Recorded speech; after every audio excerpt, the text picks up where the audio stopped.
In the canyon, that's where I long to be, with my three good companions, just my rifle, pony and me. Microciné, bonjour ou bonsoir, ça va dépendre de l'heure à laquelle vous allez découvrir cette nouvelle émission. Aujourd'hui, je renoue le dialogue avec trois confrères, deux qui excellent sur YouTube et un qui est un blogueur, c'est-à-dire qui écrit avec sa petite plume.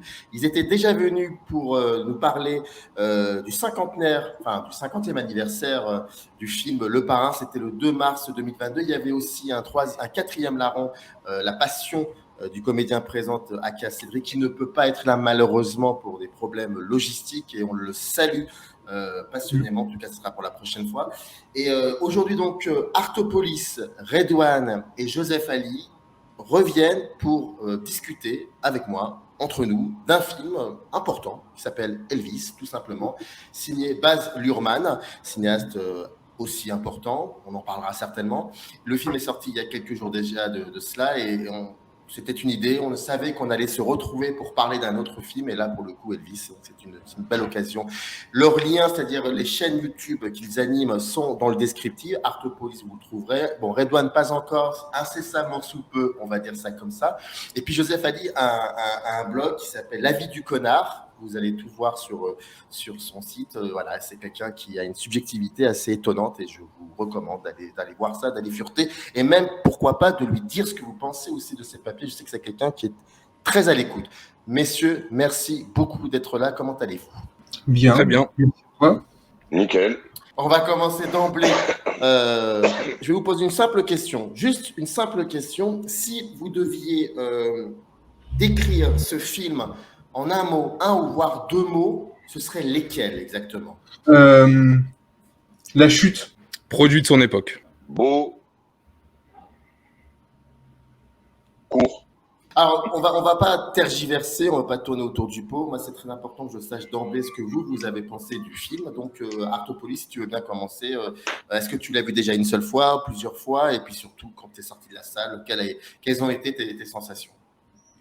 Alors pour le coup, je l'ai vu qu'une seule fois parce que j'ai tendance à aller voir, ne pas aller voir souvent des films plusieurs fois. Là, pour l'instant, le seul film que j'ai vu plusieurs fois, c'est Les Crimes du futur. Et en fait, déjà, disons qu'il y avait une certaine crainte parce que je dois avouer que le cinéma de Baz Luhrmann, moi, ne me déplaît pas totalement, mais a tendance à me casser les pieds un peu, pour rester poli.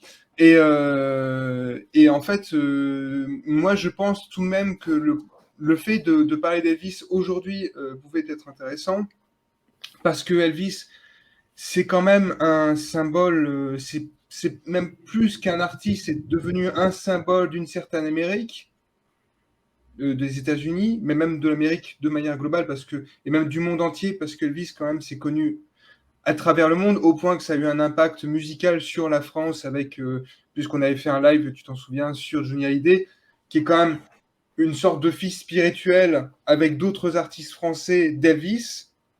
Donc c'est pas rien en soi. Donc le fait de faire un film là-dessus, moi ça me plaisait beaucoup.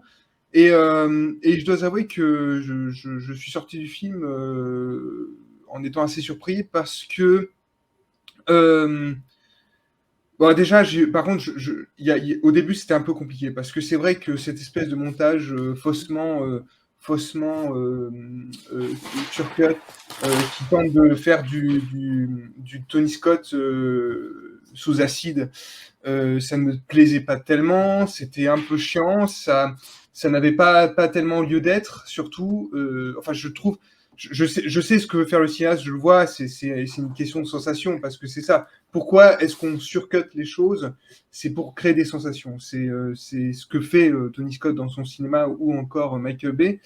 Mais moi, j'ai du mal chez Baz Luhrmann parce qu'il mélange ça avec une espèce de baroque qui ne fonctionne pas.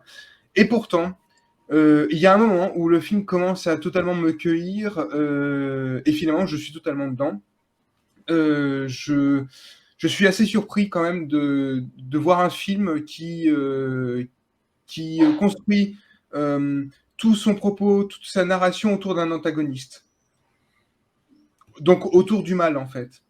Puisque c'est ça, hein, en gros, nous avons un film où la personne qui nous... un peu comme, même si c'est plus compliqué, mais un peu comme dans le film sur Mozart de Amadeus, où c'est le jaloux, le personnage qui n'aime pas Mozart qui parle, mais pourtant, au fur et à mesure qu'il aime, là, c'est plus compliqué parce que c'est-à-dire que le personnage principal est un véritable puceron qui en fait a détruit la vie de Elvis, littéralement, et qui se permet des commentaires qui sont quand même souvent totalement en décalage avec ce qu'on voit. C'est-à-dire que c'est intéressant parce que finalement, ce qu'on voit dans le film, c'est pas la vérité de ce personnage-là, c'est la vérité d'Elvis.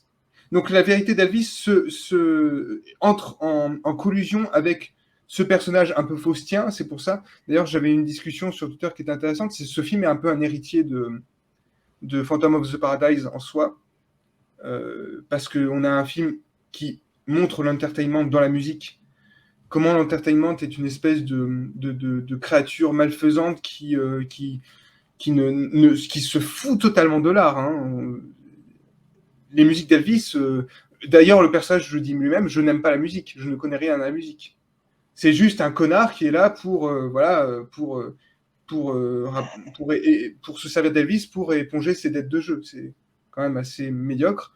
Et je dois avouer quand même que ce qui est assez fort avec ce film-là, c'est que l'émotion, elle est à la fois contradictoire et en même temps toujours là. C'est-à-dire que on est entre la peine et en même temps la joie de voir un personnage qui est libre et en même temps, disons que par exemple tous les moments où Elvis explose littéralement et se bat en fait et agit comme une sorte de super-héros, il y a mon ami camarade Formica qui disait très justement c'est un film de super-héros. Mais oui, c'est un film de super-héros. C'est un personnage qui s'identifie à un super-héros, qui en plus va représenter quand même une partie de l'histoire des États-Unis, c'est-à-dire le métissage culturel et le ségrégationnisme, ce qui est quand même quelque chose d'assez étonnant et qui n'est pas forcément toujours, utilisé dans les films. C'est pas un sujet dont on se sert. On a tendance à représenter de manière un peu ridicule Elvis comme vraiment le symbole de l'Amérique, de la grande Amérique qui a créé un empire culturel sur le reste du monde, alors que c'est plus compliqué que ça à mes yeux quand même. Et c'est ce que montre le film aussi. Et c'est ça qui est assez beau. La fin avec ces images d'archives qui comparent entre l'acteur et le véritable Elvis, c'est quand même quelque chose. Hein. Enfin ça vraiment, ça pour le coup, c'est quelque chose qui moi me reste. Je pense pas que ça soit un de mes films préférés de l'année. Après, c'est compliqué toujours de classer, hein. Évidemment, le classement, c'est chiant. Mais vraiment, il y a quelque chose que touche le film qui est à la limite de la grâce. Voilà, dans ce traitement du personnage d'Elvis. Alors, la grâce que j'ai pu ressentir dans le film, disons qu'elle est de manière inspirée chez Baz Luhrmann par rapport à d'autres cinéastes. Moi, j'ai vu effectivement de grandes inspirations, mais de cinéastes très contemporains. C'est-à-dire que j'ai vu une patte à la fois, tu sais, dans ces grands plans d'ouverture sur Vegas avec cette musique un peu d'opéra. Ça m'a fait beaucoup penser au travail de Sorrentino et surtout de La Grande Bellezza, qui pour moi est un chef-d'œuvre de ces dernières années. Et il a aussi une construction narrative qui a pris un tournant qu'on peut retrouver un peu chez Adam McKay. C'est-à-dire ces allers-retours avec ce personnage principal qui nous explique l'histoire d'une manière narrative qui est vraiment très moderne. Et ça, c'est ce que j'ai plutôt apprécié. Donc, paradoxalement, moi, Baz Luhrmann, j'y allais pas pour voir un film comme ça, donc j'ai été très surpris. Tu vois, pour être même très honnête, j'y suis allé parce que j'ai répondu à ton invitation. Sinon, je sais pas si le film m'aurait attiré plus que ça. Je pense que oui, parce en vérité, les biopics d'Elvis, moi, je reste à chaque fois sur ma faim. Que ça soit le film de Carpenter qui est sorti en 79, qui officiellement est un téléfilm, mais qui est sorti chez nous en salle, et que je considère quand même, vu la proposition de mise en scène qu'il y met, pour moi, c'est vraiment un film. Donc, la proposition de 2006, dont j'ai totalement oublié le réalisateur, mais qui était une mini-série, je crois, proposée par CBS, moi, ça me laissait sur ma faim, parce que c'était des points de vue assez lisses, assez insipides. en tout cas en termes de réalisation et surtout dans la vie d'Elvis que je trouvais à chaque fois trop lisse. Vraiment, on parle du King qui a vraiment révolutionné tout à tous les niveaux. Donc j'y suis allé avec un petit peu de recul parce que moi, pour moi, Roméo plus Juliette, c'est une séance de torture. Vraiment, je n'aime pas spécialement taper sur les films, mais c'est pas possible. Je n'ai pas aimé la proposition. C'est Moulin Rouge, ça me passe au-dessus du coquillage. Ouais, Et il y avait que Gatsby. J'ai pas tout vu de Baz Luhrmann, mais il y avait que Gatsby qui, après relecture, m'avait plutôt intéressé et que j'avais trouvé plutôt intéressant. Et il n'avait pas fait de film depuis 9 ans, Baz Luhrmann. Donc, c'est pour ça que je pense qu'il a plutôt retravaillé son style, même si l'essence de son travail est vraiment très présente. Et avec grande surprise, j'ai beaucoup apprécié. Moi, au contraire, contrairement à Artopolis, je suis rentré dedans directement dès que le film commence. Que ça soit du point de vue du colonel, c'est pas très grave parce que on parle on est aujourd'hui dans une société malade. Et ce film nous le dit. Et le film commence avec un personnage malade sur la fin de sa vie qui est en malaise et qui nous fait un petit peu le bilan de sa vie et qui vient essayer de rectifier une vérité sur lui qui a l'air d'être connue de tous. Moi, à titre personnel, je n'ai lu aucune biographie d'Elvis. Donc, je ne suis pas spécialement un fan d'Elvis. J'apprécie beaucoup la musique d'Elvis, mais c'était très intéressant de commencer le point de vue du colonel Parker, même si effectivement, on ne va pas rester comme ça tout au long du film. C'est-à-dire qu'on nous présente un personnage, ce n'est pas spécialement la vérité du colonel Parker, je ne sais pas si c'est la vérité de Elvis, en tout cas, ça doit être la vérité de Baz Luhrmann, à mon sens. Et c'est ce qui m'a plu, c'est-à-dire que tout ce grandiloquent, tout ce côté spectacle, tout ce côté... tout ce que j'aimais pas en fait dans Moulin Rouge, bah là je le retrouve parce que ça s'y prête tellement. Et c'est effectivement un film pas de, enfin je sais pas si c'est un film de super-héros, mais en tout cas il est vraiment présenté comme ça parce que moi je fais souvent le parallèle entre Superman de 78 ou même Superman, le costume de Superman avec ses couleurs du drapeau américain. Je le compare souvent à l'étendard américain et c'est vrai qu'Elvis il y a quelque chose de ça. Et là c'est Captain Marvel, son personnage de comics préféré. Oui. Et on voit au fur et à mesure le héros qu'il devient, qu'il veut être, et même avec ses accoutrements, ses costumes avec des capes, etc., il est vraiment dans ce schéma-là. Et aujourd'hui, on est dans une société où le film de super-héros a une place tellement importante qu'il est obligé, Baz Luhrmann, d'en prendre le chemin. Et donc cette construction-là, elle a quelque chose, je trouve, d'intelligente. C'est-à-dire que parler d'Elvis aujourd'hui, ça a tellement de sens à plusieurs niveaux, déjà au niveau sociétal, mais surtout au niveau cinématographique. Pour pouvoir parler d'Elvis aujourd'hui, il faut en reprendre les codes. Et les codes aujourd'hui, c'est la musique urbaine, dont le rock and roll a été, et le rhythm and blues a été les inspirations premières, et les films de super-héros. Bien que ce n'est pas, à mon sens, le seul cinéma que je regarde, mais c'est, on va dire, le cinéma le plus populaire. Et si on veut parler de la star la plus populaire de tous les temps, peut-être avec Michael Jackson, qui ont tous les deux des points extrêmement en commun, je pense que c'était la bonne manière d'aborder ce biopic. Et on va peut-être en parler un petit peu plus au long de l'émission, mais c'est quand même si je reste sur ma fin, c'est quand même, je pense, le créneau qu'il fallait aborder pour pouvoir parler à un public vraiment large. Et quand je dis large, c'est-à-dire qu'on n'a pas oublié Elvis, malgré que c'était sa crainte la plus forte chez lui. Au contraire, il est très ancré, mais c'était quelque chose qu'il fallait pour pouvoir le marquer. Et en ça, moi, je pense que c'est une réussite. Maintenant, il y a quelques petits défauts que j'ai pas envie de citer pour l'instant, mais sur lesquels j'aimerais revenir un peu plus tard. Alors, moi déjà, je suis un gros fan d'Elvis. Donc, j'ai beaucoup lu et au travers de tout ce que j'ai lu, ce qu'ont dit mes camarades est très vrai. Je valide tout ce qu'ont dit mes camarades. Je suis entièrement d'accord avec ce qu'a dit Arto sur le côté hyper cut. Hyper cut, hyper flashy, saupoudré de baroque.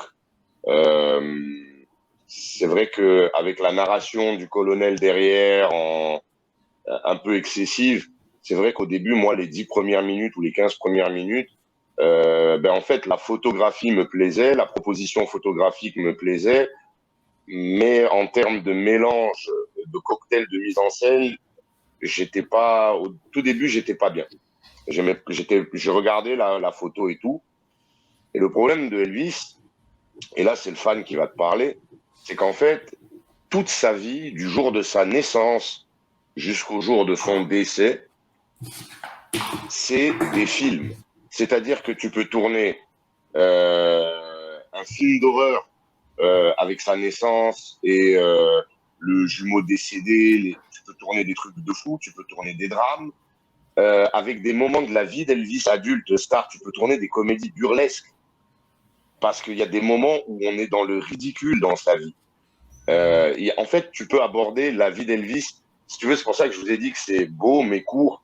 Parce qu'en fait, je pense qu'il faudrait faire un film de 5 ou 6 heures pour pouvoir vraiment, même pas mettre tout, mais approcher le fait d'englober les choses. Parce que c'est 2h15, 3 heures même, c'est pas suffisant. La vie d'Elvis, c'est, si tu veux, t'as pas 10 ans, t'as pas 5 ans, t'as 42 ans de cinéma, en fait. Par rapport au métrage, moi, la sensation, le ressenti que j'ai eu, moi déjà, j'aime pas Baz Luhrmann de base, à part Gatsby. Je trouve à chaque fois, effectivement, non, mais je trouve, en fait, c'est pas que j'aime pas, c'est que je trouve que c'est pas, si tu veux, c'est comme si tu mets du piment dans un dessert sucré. C'est jamais à sa place. Et pour la première fois, je pense, Gatsby aussi, parce que il y a ce côté sous cocaïne de Gatsby qui est intéressant et qui, je trouve, son style est vraiment au service du sujet. Là, on le retrouve encore dans Elvis parce que justement, son style colle au sujet. Ce côté un peu sous cocaïne, un peu flashy, c'est-à-dire en fait, c'est vraiment du Elvis parce que des fois c'est sous coke et des fois c'est sous morphine et ça repart sous coke. Et donc, t'as ce côté-là dans le film, mais effectivement, comme l'a dit Artaud, ça ne vient qu'au bout de 15-20 minutes. Et par contre, après, t'es littéralement happé par le truc. Maintenant, moi, au niveau de mon ressenti, j'ai passé un très bon moment, mais c'est pas grâce à la réalisation, malheureusement. Parce que, comme a dit Redouane, il y a des trucs qui, moi, m'ont truqué, on en reparlera. Mais ce qui m'a le plus captivé, c'est l'interprétation de Austin Butler. Je pense que le gamin, il porte le film, mais de malade. Et je m'y attendais pas. Je m'attendais à une performance de Tom Hanks. Et finalement, je trouve que la prothèse elle se voit un peu dans certains plans, etc. Donc, moi, ça me gêne un peu. Pour moi, les effets spéciaux et le maquillage, il faut pas que je le voie. Après, Tom Hanks, il m'a pas surpris parce que c'est un immense acteur. Je sais pas comment te dire, je sais pas, c'est comme si tu me disais, ouais, il y a Al Pacino qui fait un film. Il peut pas me surprendre tellement il est immense. Je m'attends à quelque chose de fou de sa part. Mais par contre, Austin Butler, en fait, il a réussi à faire un truc que je trouve personne n'avait fait avant lui. C'est-à-dire qu'il n'a pas ni imité Elvis, ni essayé d'incarner physiquement Elvis. Il a essayé de créer un personnage singulier qui s'inspire de choses qui ont créé Elvis. Il a vraiment composé un personnage et c'est pas, c'est-à-dire il a pas singé, tu sens qu'il a pas cherché à imiter. Il a cherché à créer quelque chose avec des composants qui fabriquent le personnage en profondeur. Et ça, c'est ça le métier d'acteur. C'est arriver à créer des couches de personnages qui le rendent réel et qui te rapprochent du coup. Et pour moi, le meilleur dans l'histoire, pour moi, la meilleure interprétation dans un biopic, ça a été Denzel Washington de Malcolm X. C'est-à-dire que limite, même quand je vois des discours de Malcolm X, je vois Denzel Washington dans ma tête des fois. Donc il m'a tellement marqué qu'on en est là. Mais Austin Butler a fait encore quelque chose de différent, c'est qu'il a littéralement fabriqué un clone. Mais donc il n'est pas pareil, il n'est pas identique, mais il a les composants de l'ADN du bordel. Tu vois ce que je veux dire? Et il le fait magnifiquement bien. Et moi, j'étais captivé par le jeu du gamin. Littéralement. Donc, moi vraiment, mon ressenti, ça a été ça. Mais c'est très important, enfin, c'est important et intéressant ce que tu dis sur cette manière de créer quelque chose. Est-ce que cela ne vous gêne pas que ce film ne soit pas une conjugaison de tout ce qui s'est passé dans la vie d'Elvis, petit 1? Et est-ce que au final, ce film, Elvis, ce serait plutôt un film sur Baz Luhrmann, si on devait, si je devais reprendre et faire une connexion avec ce que tu viens de dire, Joseph, sur l'incarnation d'Austin Butler. Est-ce que ce serait peut-être plutôt cela? Parce que j'entends ici et là, je lis ici et là beaucoup de gens nous dire oui, mais voilà, il n'a pas tout dit, ou alors il l'a dit, mais pas. En même temps, on s'en fout. Enfin, il y a un cinéaste qui s'appelle Baz Luhrmann. Pourquoi il est intéressé par Elvis? Pourquoi il est intéressé par des moments d'Elvis? Et est-ce que finalement, ça parle beaucoup plus de Baz Luhrmann que d'Elvis? En fait, pour moi, tout est dans le titre. Elvis. Le film ne s'appelle pas La vie d'Elvis Presley. Si tu prends l'affiche qui est derrière mon frangin Redouane, il y a Baz Luhrmann film, Elvis. Donc en fait, c'est tout ce qui a tout ce qu'inspire Elvis à Baz Luhrmann. Donc ce que tu dis est complètement vrai.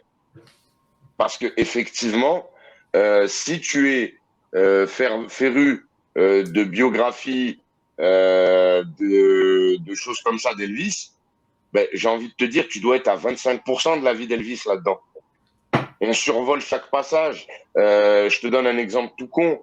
Tu vois le passage où il se drogue, où il tombe dans la drogue, où il commence à vraiment tomber dans le... t'as 1 milliard d'anecdotes. Moi, je peux te raconter une anecdote où à un moment donné, on lui a dit oui, le pamplemousse, ça fait maigrir. Il a acheté les récoltes de pamplemousse d'un mec. Il a fait venir des camions. Il a acheté 4 tonnes. C'est-à-dire, Elvis, c'est toute cette excentricité. Et donc, je pense que tu pouvais le toucher sur plusieurs sujets. Mais par contre, l'axe de narration et l'axe de mise en scène qu'a pris Baz Luhrmann, quelque part, c'est pour mettre putain, comment on peut dire ça en français? Voilà. Mettre en conjonction ce que lui, il a en commun avec le personnage. Donc, ce que tu dis est totalement vrai, à mon sens. Et heureusement, il y a Austin Butler, sinon on aurait eu un film chelou. Non, en fait, oui. Moi, je te rejoins sur un côté, c'est que effectivement, Elvis, mais pas la vie privée d'Elvis. C'est Elvis, le produit de show business. Et quand je disais en introduction que Baz Luhrmann n'avait pas fait de film depuis l'année 2013, je pense qu'à travers ce film, il nous parle réellement de son rapport au show business. Et quand je dis au show business, je parle de l'industrie du cinéma. Même si il a fait beaucoup de films musicaux, hein, c'est son premier biopic, mais tous ses films ont quelque chose de très musical.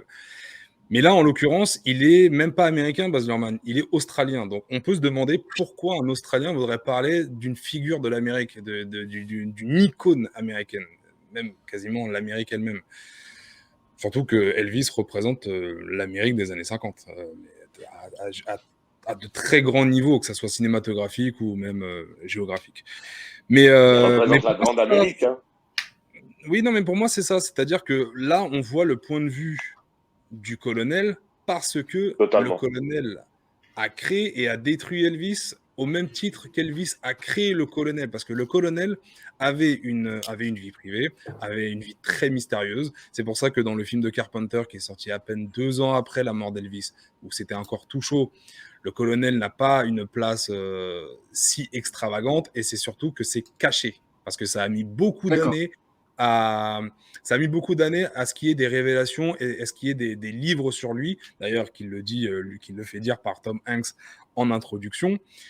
Et c'est pour ça qu'aujourd'hui ce film a un côté révélation, pas spécialement pour les initiés d'Elvis, comme notre ami Joseph ici présent, qui lui apparemment est très féru de biographie et de l'histoire d'Elvis. Donc je sais pas toi, ton rapport avec le film, tu nous diras après si tu as appris des choses, mais en tout cas c'est un film qui est là pour pour nous montrer le côté freak show, le côté bête de scène, le côté, allez, j'ai envie de le dire, monstre de foire, parce que c'est ça le freak show. C'est pour ça qu'on comprend le parti du colonel à travers le monde du cirque, qu'il y aura toujours une aura de mystère autour de lui, que c'est quelqu'un de très versatile, c'est un serpent, hein. Moi, à titre personnel, j'ai adoré la performance de Tom Hanks. J'avais des appréhensions sur le fait qu'il aurait pu prendre trop de place, et au final, non. Je pense que l'osmose, elle est vraiment très présente. Et moi, j'adore quand Tom Hanks joue un peu les crapules. Quand il le faisait chez les frères Cohen pour Lady Killer, moi, ça me fait mourir de rire. Parce que c'est quelque chose où on ne le voit pas forcément arriver. Là, c'est encore un peu plus vicieux. C'est vraiment un rôle de serpent qu'il a, mais avec une intelligence folle, c'est-à-dire que créer le merchandising, créer à chaque fois cette relation étroite avec lui, avec Elvis, avec son poulain, avec sa poule aux œufs d'or, tout en gardant un contrôle mental et en exécutant son plan, parce que à chaque fois, même quand son plan tombe à l'eau, il arrive à se rattraper et à aller au fur et à mesure là où il veut aller. Et je pense que c'est la vision qu'a Baz Luhrmann sur l'industrie cinématographique, sur le show business en général. C'est peut-être réducteur de le penser ainsi, mais j'ai vraiment l'impression qu'il nous raconte son rapport avec ça, avec le showbiz. En tout cas, il y voit dans l'histoire d'Elvis, lui, sa manière d'être peut-être dans cette industrie-là. J'ai vu récemment une interview de Baz Luhrmann qui, lui, est très... il est très pro réseaux sociaux, c'est-à-dire qu'il est très TikTok, il utilise beaucoup... il aime ça, il n'est pas fermé à ça. Malgré que ça soit quelqu'un qui est maintenant dans l'industrie depuis plus de 30 ans, il n'est pas fermé aux nouvelles technologies, à la nouvelle manière de promouvoir les films ou tout simplement d'être exposé. Il parle même d'aller lui-même sur YouTube, de faire des films sur YouTube. Et moi, ça me fascine parce que Artopolis a dit quelque chose en introduction. Il a dit que ça allait beaucoup trop vite au niveau du montage, mais s'il veut impressionner, je pense que son intention est bonne. Je pense qu'il veut vraiment marquer l'œil et qu'il veut nous montrer « j'ai fait un film pour le cinéma ». Aujourd'hui, où il y a les films de plateforme, où il y a tout un tas d'œuvres que tu peux regarder sur plein de supports, je pense qu'il a vraiment voulu faire quelque chose qui est en rapport avec la salle de cinéma, avec le show primaire, le cinématographe, celui qu'on retrouvait dans les foires où se trouvait le colonel Parker. Et moi, c'est ce que j'ai apprécié. Moi, je me suis assis dans mon siège et j'ai vraiment vu un show. Tu vois, peut-être pas celui de Las Vegas, tu vois, mais en tout cas, j'ai vraiment vu le spectacle ultime, le film de salle. Tu vois, si je l'avais découvert sur ma télé, je pense que ça ne m'aurait pas fait le même effet. Si vous voyez où je veux en venir. Et ça s'y prêtait vraiment. Donc, c'est pour ça que moi, j'ai vraiment été sensible à ce début de film, à cette mise en scène qui va dans tous les sens, qui fait beaucoup d'allers-retours, parce que c'est pas anodin. Et Baz Luhrmann nous raconte vraiment comment lui a pu avoir des relations avec l'industrie du cinéma. Et si ça fait 10 ans qu'il est en retrait, peut-être qu'il a pris beaucoup de temps pour faire ce film, il y a mis beaucoup de lui-même. Et moi, c'est ce que j'ai apprécié. Moi, je suis d'accord avec toi. Je trouve que tu as raison sur c'est-à-dire le mécanisme de pensée qui l'a amené à ce traitement-là et sur le sous-texte. Et je pense que oui, après, c'est tout à fait, oui, et comme tout metteur en scène, il a quelque chose à dire. Et effectivement, la métaphore est très claire. C'est-à-dire que tu prends ce qu'on appelle la Grande Amérique, et en même temps, tu lui inclus le concept de super-héros, etc. Tu prends tout, en fait, tout ce qui fait l'Amérique, et tu le dépeins, etc. C'est vrai, au niveau du traitement par rapport au fait que on va tirer l'épi de la vache jusqu'à ce qu'il n'y ait plus rien, et même après, on est vraiment dans le... Non, je trouve que tu as totalement raison. Le côté comics, déjà, je le retrouve à travers les dires d'Elvis, quand il a déclaré lui-même être fan de Captain Marvel. Aujourd'hui, c'est Shazam. Hein. Je dis Captain Marvel, mais aujourd'hui, c'est Shazam. Oui. Et même, tu sais, quand je te dis qu'il crée le personnage du colonel et que le colonel le crée, c'est en parallèle, tu sais, avec Batman qui crée le Joker comme, comme le mal et le crime a pu créer Batman. Tu vois, c'est vraiment dans ce sens-là. Et ça va même jusque dans les cases de comics, même dans sa réalisation. Donc, c'est flagrant. Et il ne le fait pas que pour ça, comme je l'ai dit. À mon sens, il le fait aussi pour draguer un public beaucoup plus jeune. Aujourd'hui, Elvis, on est en 2022. Je pense que ça a été la star des arrière-grands-parents des consommateurs de films de super-héros d'aujourd'hui. Malgré que ça soit un cliché, tout le monde regarde des films de super-héros, il n'y a pas d'âge pour ça, mais je veux dire que la base du film, enfin la base des films de super-héros d'aujourd'hui, c'est quand même un public assez jeune. Et pour essayer de leur faire découvrir Elvis, j'ai trouvé que c'était très intelligent. Et même musicalement, Baz Luhrmann, il a quelque chose d'intemporel à chaque fois, il veut créer des œuvres, des espèces de mash-up où l'anachronisme a une place tellement importante qu'il veut marquer, lui, l'époque dans laquelle il vit à travers ses films. Et ça a pu me déranger à certains moments, parce que le côté bohème, je crois que c'est Artopolis qui en parlait, le côté un petit peu... c'est Baroque, pas bohème, ouais. c'est baroque, voilà. Le côté baroque que moi, je trouvais un petit peu surfait dans comment ça s'appelle le film Moulin Rouge. Moulin Rouge, ouais. Là, je trouve que ça a vraiment du sens. Pourquoi ? Parce que je le répète, le rock and roll, le rhythm and blues, les inspirations sont la base du hip-hop. Et il en met dans son film. À titre personnel, j'aurais peut-être choisi d'autres morceaux, surtout quand il revient dans Beale Street. Quand il revient dans Beale Street, après s'être un petit peu titillé avec sa maman, c'est l'un des passages que j'ai le plus préféré. Quand il rejoint B.B. King. Après, oui. J'aurais préféré qu'il opte peut-être pour un plan séquence à la Scorsese, comme ce plan dans Les Affranchis où le regretté Ray Liotta arrive dans ce restaurant et qui fait découvrir son univers à sa petite amie. Un plan séquence comme ça, je pense que ça aurait peut-être été, et là je parle de manière subjective, aurait été plus intéressant. Le découpage reste très énervé, mais parce qu'on est dans la psyché de Elvis à ce moment-là qui est très énervé. Mais je veux dire que pour l'œil, ça aurait été peut-être très intéressant de voir ça sur un plan séquence, mais peu importe. Ces moments-là où l'anachronisme rentre, ça a pu me déranger à certains moments et j'ai trouvé ça très cohérent à d'autres. Donc je suis quand même sur un équilibre concernant certaines pratiques d'effets. Juste pour reprendre quelques éléments qui ont été dits, déjà pour l'histoire du plan séquence, je pense de toute façon que ça n'aurait pas été possible dans le sens où c'est une question de temps. Lorsqu'on filme en plan séquence ou qu'on utilise un montage surcuté, c'est une question de représentation du temps au cinéma, puisque le cinéma est une affaire de temps. Et je pense que ça aurait été même presque hors de propos d'utiliser un plan séquence dans la mesure où Baz Luhrmann montre que nous sommes dans un système de pensée, qui est le système américain, où tout va trop vite.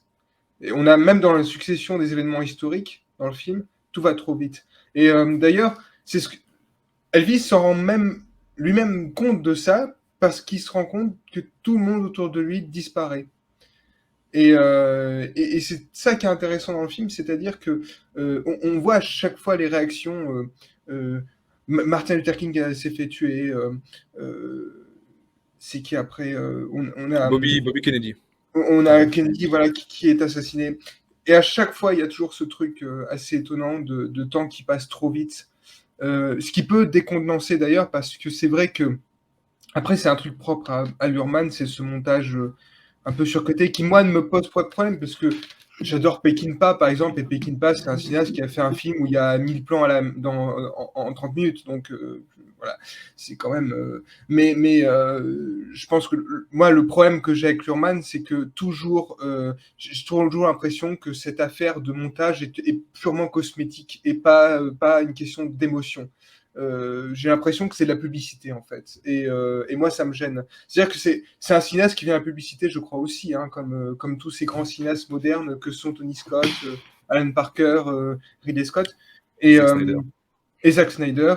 Mais ça c'est une autre affaire aussi. Et en fait, justement, ce qui moi me gêne, c'est que ce montage publicitaire, cet aspect publicitaire et cosmétique. Il ne m'intéresse pas, il me met en dehors. Ce qui n'est pas le cas en fait de Elvis, parce que justement, et c'est ce qui était dans la question à la base, c'est que je pense que Elvis, c'est Baz Luhrmann, parce que nous avons un personnage qui est totalement hors du temps, parce que c'est ça, hein, qu'on le veuille ou non, Baz Luhrmann a toujours fait un cinéma qui est hors du temps, qui peut-être vieillit mal d'ailleurs, mais ça c'est une autre question, malgré lui, mais on est dans du cinéma assez avant-gardiste tout de même, qui d'ailleurs, à l'image de Tony Scott ou même Michael Bay, s'inspire du montage de l'avant-garde russe. Exactement. Voilà, Exactement. c'est Vertov, ça. par exemple. Voilà, exactement, parce qu'en fait, il y a plusieurs films, même Brian De Palma aussi, hein, d'ailleurs, parce que Brian De Palma, il y a toujours, c'est assez intéressant parce que lui, il mélange plan-séquence et montage très, très cut, très frénétique. Euh, et justement, dans beaucoup de ces films, on retrouve toujours la fameuse séquence de l'escalier de Potemkin, parce que ce qui a impressionné à l'époque dans cette séquence-là, c'est la manière dont le montage signifie la violence. Et ce qui est intéressant dans ce film-là, c'est que Baz Luhrmann forcément s'identifie à la figure de Elvis, parce que Elvis, c'est un personnage baroque, c'est un personnage hors du temps, c'est un personnage qui va contre l'Amérique.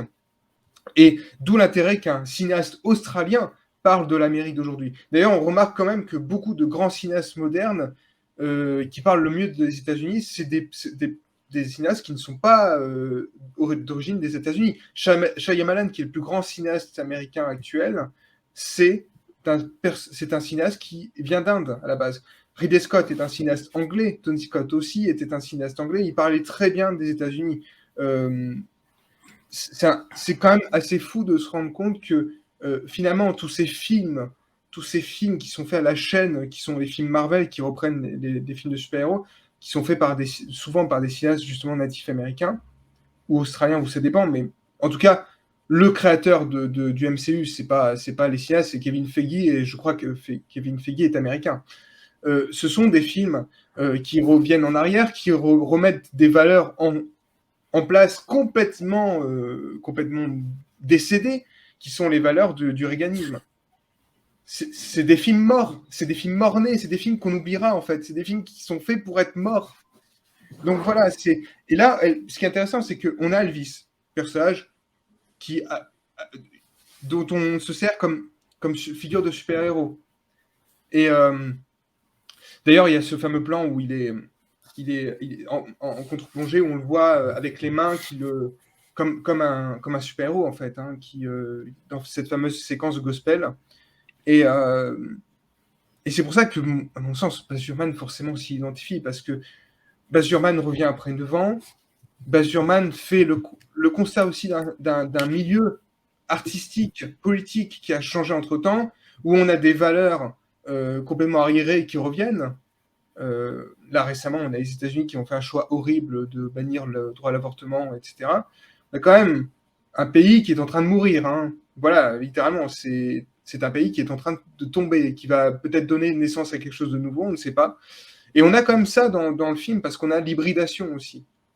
Le personnage, comme le cinéma de Luhrmann d'ailleurs, qui est un cinéma hybride. Et Elvis, en fait, c'est un personnage hybride, parce que c'est un personnage qui, à la base, s'inspire des musiques noires américaines et du déhanché noir américain qui déplaît tant aux conservateurs. Ségrégationnistes. Voilà, les ségrégationnistes conservateurs. Et justement, c'est ça qui est intéressant, c'est qu'on a un personnage qui se bat tout le temps pour être le reflet de la nouveauté, et aussi d'être soi-même. Parce qu'il démontre aussi à quel point on est dans des États-Unis de la surface. Et je trouve que c'est intéressant de reprendre la forme du super-héros pour montrer que le super-héros, c'est pas un genre de surface. Parce que bon, les films du MCU, ils s'en branlent hein, de la figure du super-héros, ils s'en foutent. C'est pour ça, on le voit bien dans les films, ils s'en fichent en fait de ces figures-là. Le seul truc qui leur sert, c'est de vendre quelque chose, de vendre des idées, de vendre des représentations du monde, de l'art aussi. D'un art qui ne sert qu'une idéologie à la con.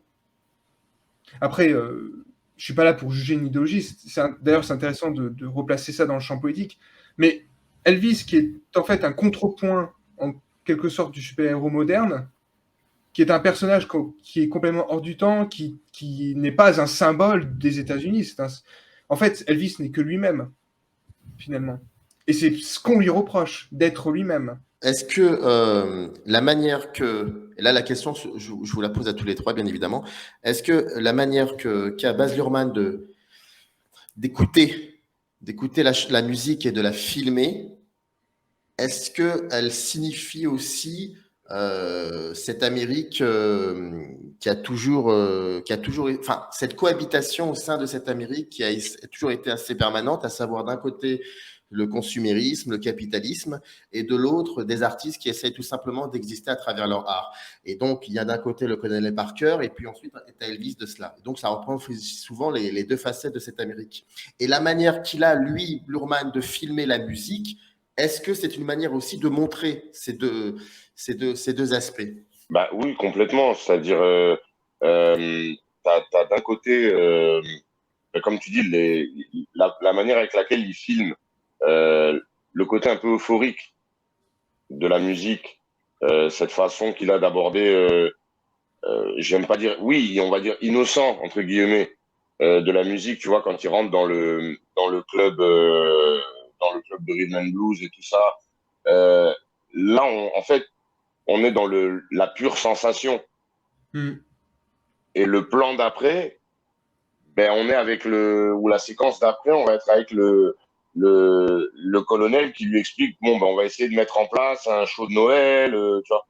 On va essayer de mettre en place un truc où tu vas faire moins de ceci, cela, on va t'habiller en pingouin avec un chien à côté, tu vois.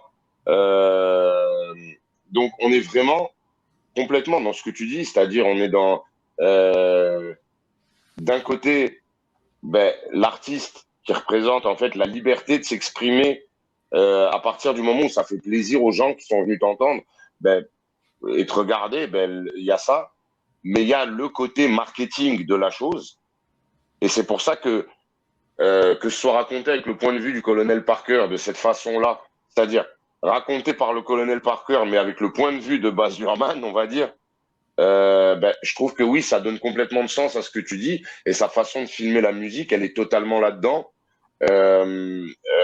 Et tu le vois dans la façon avec laquelle il filme la musique, au plus elle évolue. C'est-à-dire que quand il filme euh, euh, Elvis dans les quartiers noirs américains, il a une façon de filmer qui n'est pas la même que quand il le filme à Las Vegas, où là, par moment, il filme même plus la musique. Il filme même plus les musiciens, il filme même plus la prestation. Il filme l'appartenance de l'artiste à son public. Moi, un des plans qui m'a marqué, parce que c'est un plan que j'avais vu en vrai c'est-à-dire pendant un concert, j'ai vu Elvis faire ça, le vrai Elvis, c'est quand il roule des pelles à toutes les meufs. Mmh. Mmh. Et en fait, à ce moment-là, on est plus, et c'est ça qui est marquant, ça c'est le truc le plus marquant, mais tu l'as à plusieurs moments. C'est-à-dire qu'à plusieurs moments, là où tu avais des plans closer sur le chanteur, par exemple la chanteuse de blues dans le café, ben d'un coup, tu as des plans sur des gens qui ne font rien, mais qui regardent ou qui sont en fait spectateurs de la chose. Donc, petit à petit, on filme plus la musique, on filme ce qu'elle a propagé, ce qu'elle a créé, ce qu'elle a engendré. On filme comme il disait tout à l'heure, le Red One. Au début, on filme de la musique, à la fin, on filme un freak show, on filme un spectacle. C'est plus, voilà. D'ailleurs, Je trouve que oui, il y a une évolution dans sa façon de filmer la musique. Je suis là. ouais. D'ailleurs, l'évolution, elle est très présente tout au long du récit du film. J'ai vu quelques interviews et quelques critiques qui disaient que le film, au début, allait beaucoup trop vite et qu'ensuite, ça se calmait et donc ils ne comprenaient pas. Je pense que c'est totalement à l'image déjà de l'introduction du colonel qui commence en étant malade. Donc, avec tous les produits on voit bien, hein, le Luhrmann, il est directement focus sur ce que s'injecte le colonel voilà, pour rester en vie, pour être maintenu en vie.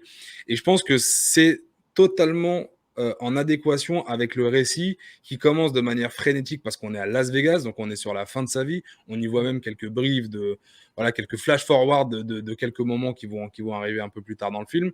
Et tout au long du film, ça va se calmer, ça va reprendre et ça va se calmer. Et c'est comme ça qu'il filme la musique. Pour moi, le parfait exemple, c'est le fameux concert juste avant qu'il soit envoyé à l'armée, avec le fameux petit doigt où il se rebelle justement contre le colonel et contre l'Amérique et contre le discours qu'il y a en parallèle du gars là, j'ai totalement oublié le nom, qui est justement le ségrégationniste. Je crois que c'est un sénateur du Sud. C'est un sénateur, c'est un sénateur. J'ai pas le nom, je suis désolé. Mais en tout cas, la représentation à ce concert, à ce moment-là, elle est géniale.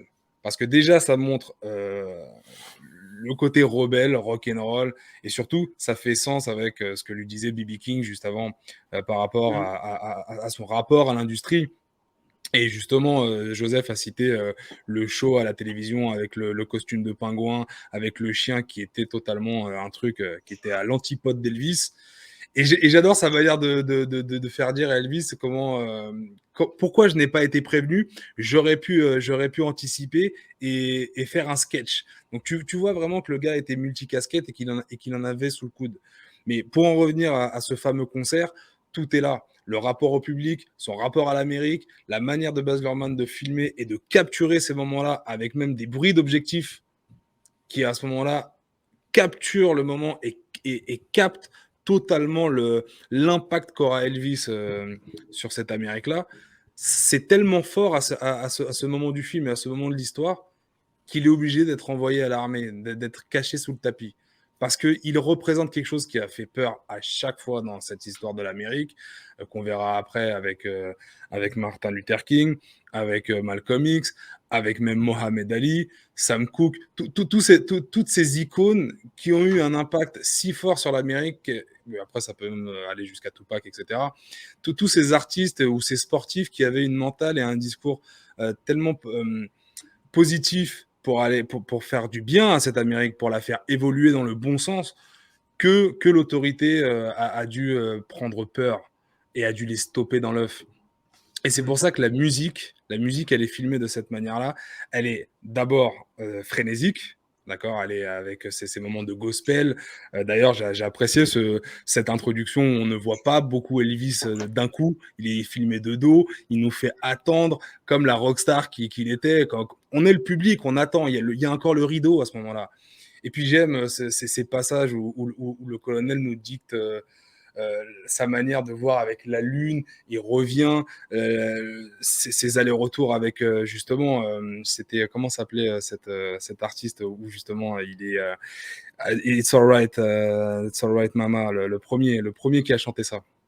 L'inspiration. Big Mama, c'est pas Big Mama Thornton ? Voilà, exactement. Si. Et bah ça c'est du génie. C'est du génie de nous montrer les racines de ce que sera Elvis. Et au début, c'est filmé comme la genèse, c'est-à-dire que c'est ces espèces d'endroits, ces boîtes de jazz, de blues, où les gens venaient juste à l'écoute de la musique, ils venaient danser, ils venaient s'exprimer. Donc c'est la manière de filmer la musique qui est d'abord la manière d'expression, voilà, l'expression corporelle, et ensuite l'expression culturelle, et pour finir, l'expression politique, l'engagement politique. Donc, la manière de filmer la musique prend vraiment sens à peu près au milieu du film, même si moi, j'ai pas vu les 2h40 passer. Franchement, c'est un film qui se regarde vraiment très bien. Joseph, pour répondre à ta question, il y a vraiment un montage de 4 heures qui est prêt. Il l'a dit, c'est pas un remontage, c'était son montage de base, mais il a dû garder ce qui lui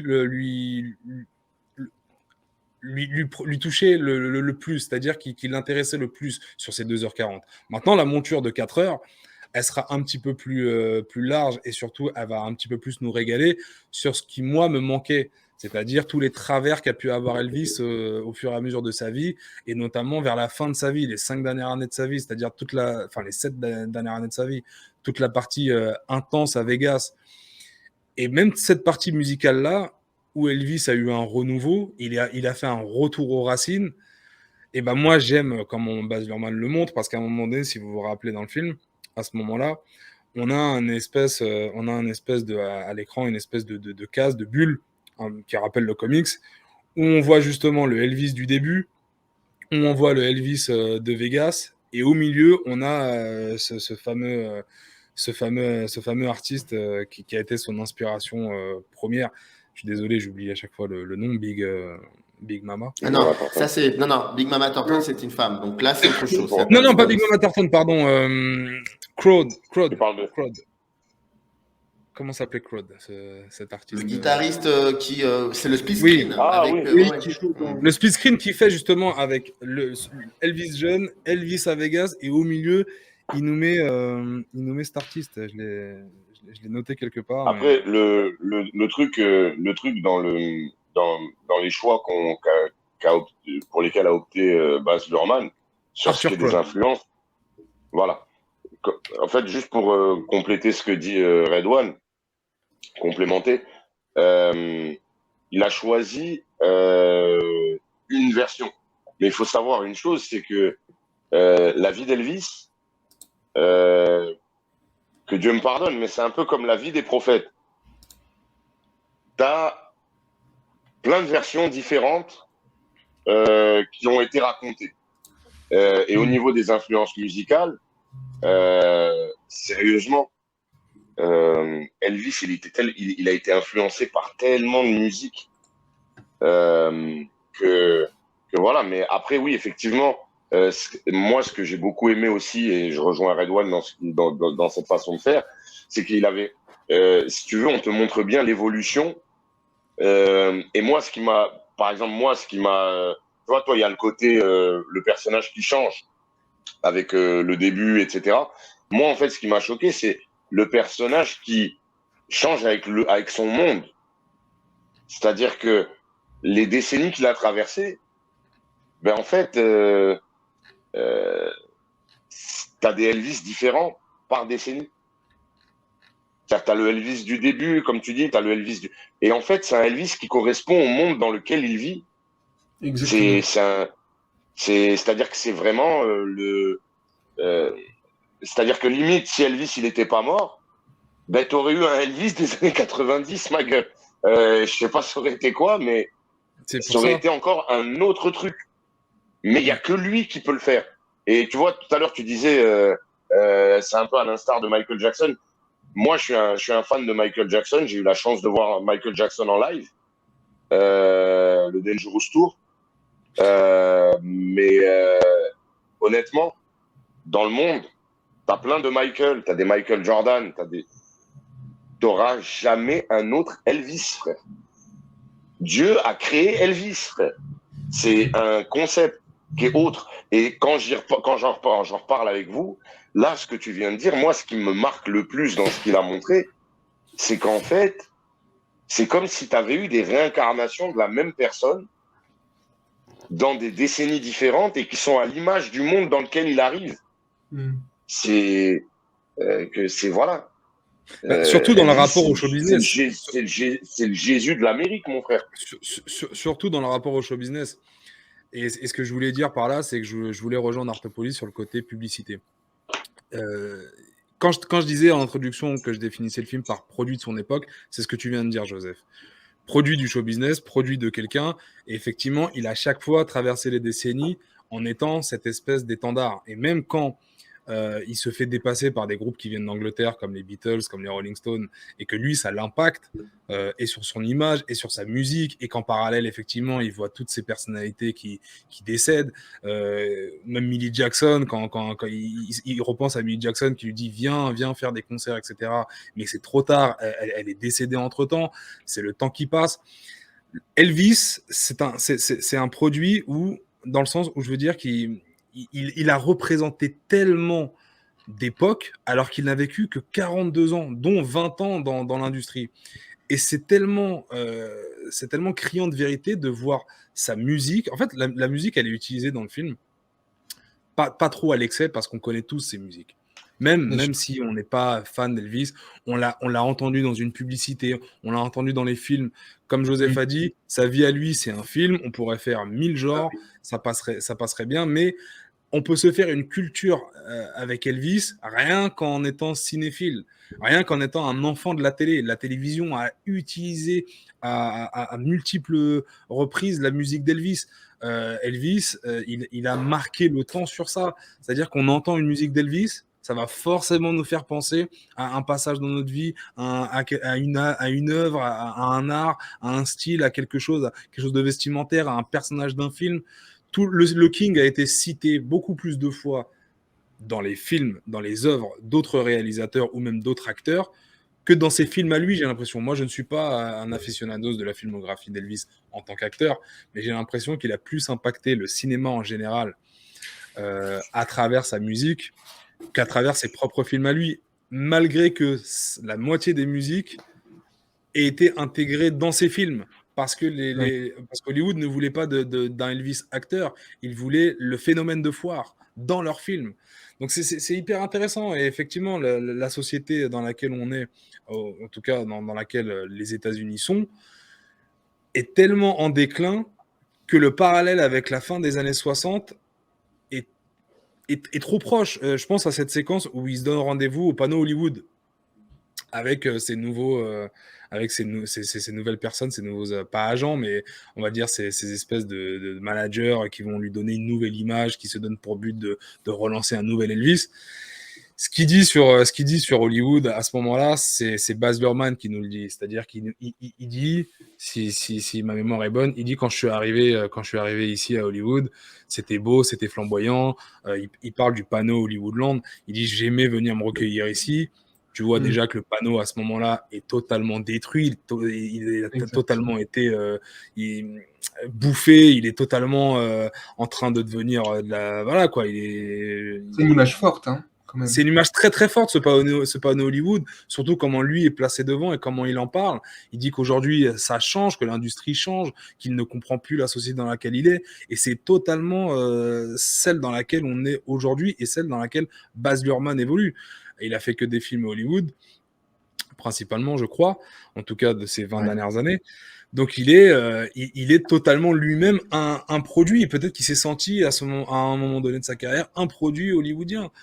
Et il est en train de nous dire que c'est le moment peut-être de remettre Elvis à la surface, parce qu'Elvis a été un instrument dans les deux sens. Il a été un instrument pour le colonel, mais il a aussi été un instrument pour l'Amérique. Et il aurait pu être utilisé d'une bonne manière, ou ça aurait pu, et même je pense qu'il l'a été inconsciemment, pour réconcilier... pas pour réconcilier, mais pour un petit peu réparer ce qui était en train d'être cassé. Et on le voit encore une fois, je reprends l'exemple du concert, avec les barrières qui sont brisées.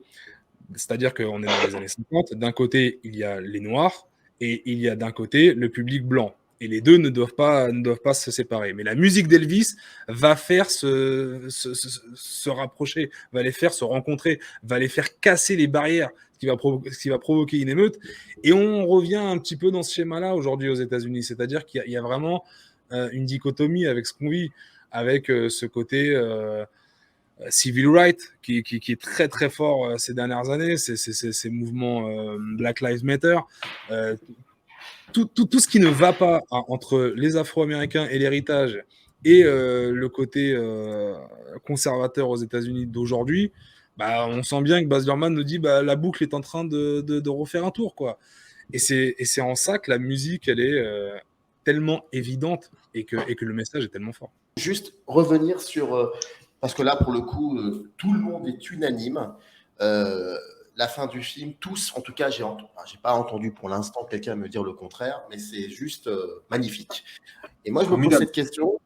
Je me pose cette question de savoir, est-ce qu'elle est magnifique parce que finalement, elle est divisée en deux parties, cette dernière séquence. C'est-à-dire qu'il y a la première partie, c'est Austin Butler, c'est donc l'acteur qui incarne Elvis Presley, qui est à son piano. Le plan est large et puis progressivement, la caméra avance progressivement vers lui, donc est un travelling avant. Et puis d'un seul coup, il y a c'est un gros plan, donc c'est un cut, un gros plan sur le visage bouffi du véritable Elvis Presley. Et je me suis posé la question, est-ce que ça fonctionne? Parce qu'il y a eu d'abord ce mouvement de caméra, donc ce mouvement de caméra fictif, qui à un moment finit par... introduire le réel, la documentation, le documentaire, le réel. Et cette cohabitation entre fiction et réel, je trouve particulièrement attachant, qui plus est assez impressionnant. Enfin, Oui. on est quand même Baz Luhrmann, il ne faut pas l'oublier non plus. Je veux dire, c'est quelqu'un qui a une filmographie.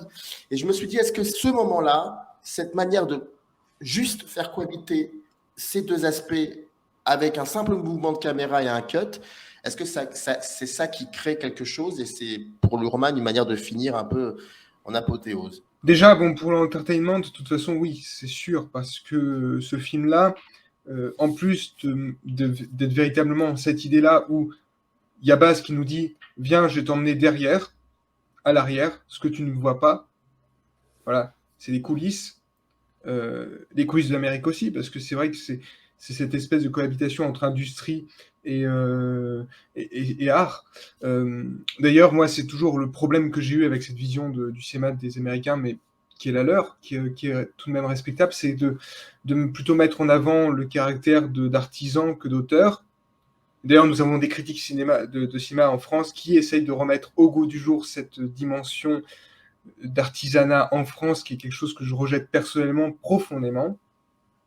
Je ne citerai pas les personnes, mais vous voyez de qui je parle. Et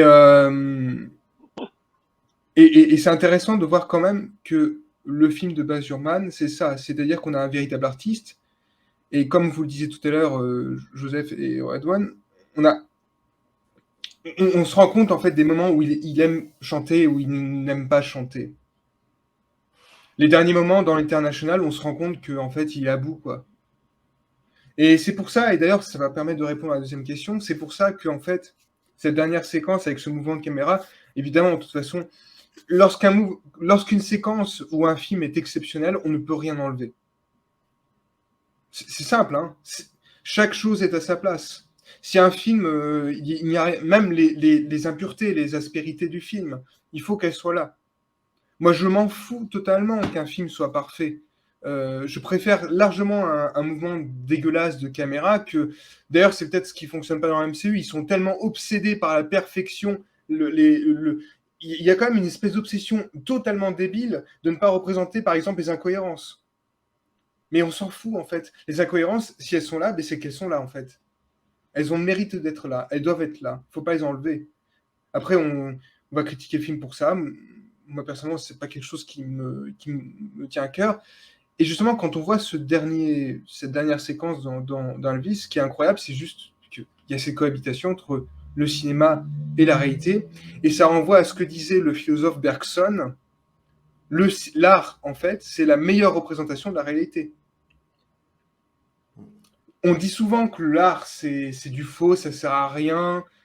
D'ailleurs, c'est peut-être pour ça que le caractère industriel de l'art existe, parce que en vérité, si on pouvait vraiment faire de l'art un métier, mais un métier où l'art resterait vraiment de l'art et pas une espèce de produit débile qui ne fait pas élever les gens, qui ne propose pas une véritable... qui n'est pas cynique, ce serait merveilleux, mais c'est un peu utopique. Et c'est ça, en fait, c'est qu'on a besoin aujourd'hui de l'industrie. Malheureusement, l'État se sert de l'industrie pour justifier l'existence de l'art. Je suis désolé, mais bon, quand par exemple un ministre de la Culture parle d'art, il ne peut pas s'empêcher de parler d'entertainment. Hein. Par exemple, on a le président qui a parlé récemment de cette volonté de faire diffuser dans des salles de cinéma des espèces de compétitions de jeux vidéo, enfin voilà, d'e-sport. Alors je ne méprise pas les e-sports, mais j'estime que ça passe au cinéma. Non, du tout. Voilà, on est d'accord. Et justement, ça prouve quand même que, en fait, ils n'y connaissent rien, ils ne s'intéressent pas à l'art, parce que comme c'est des gens qui fonctionnent comme des chefs d'entreprise, ils n'ont pas du tout cette conscience de la valeur artistique des choses. C'est ce qui est démontré, par exemple, dans les films de Tati.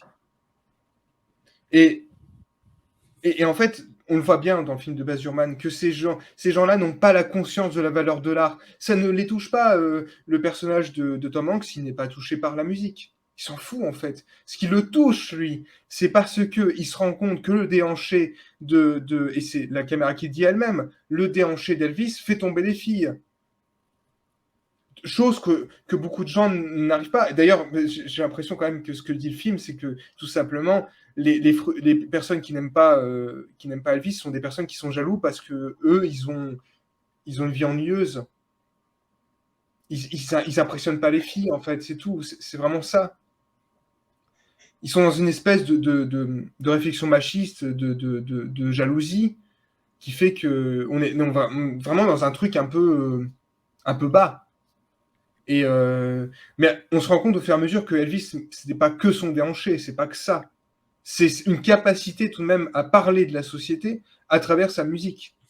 Par exemple, la fameuse séquence où ils enregistrent le morceau pendant l'émission qui parle de Noël. If I Can Dream. If I Voilà. Can Dream, ouais. Ce morceau magnifique qui est littéralement une lettre adressée au monde.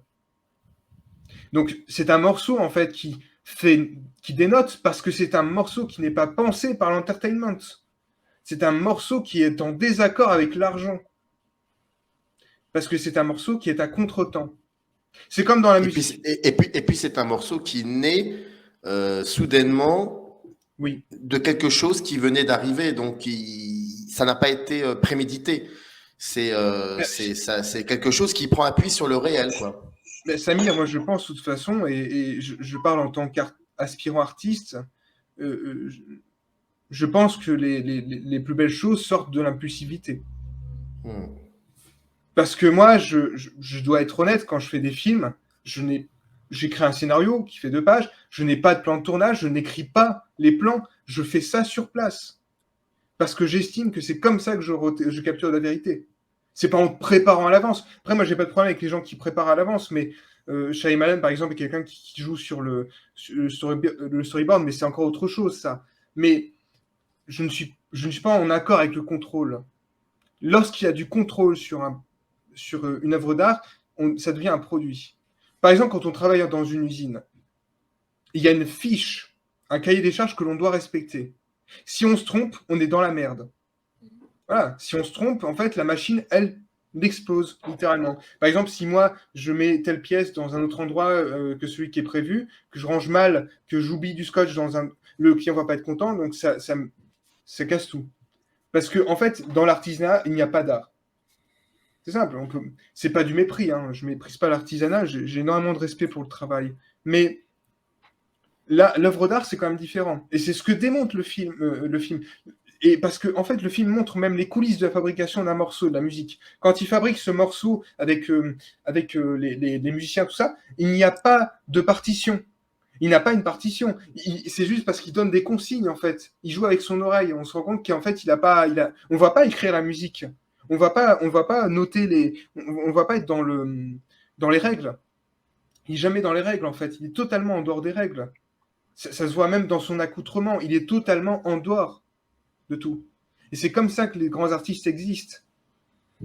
On a tendance à toujours oublier ceux qui sont dans les règles. Parce que, en fait, un artiste, c'est un révolutionnaire. Enfin, un révolutionnaire. C'est un résistant, en tout cas.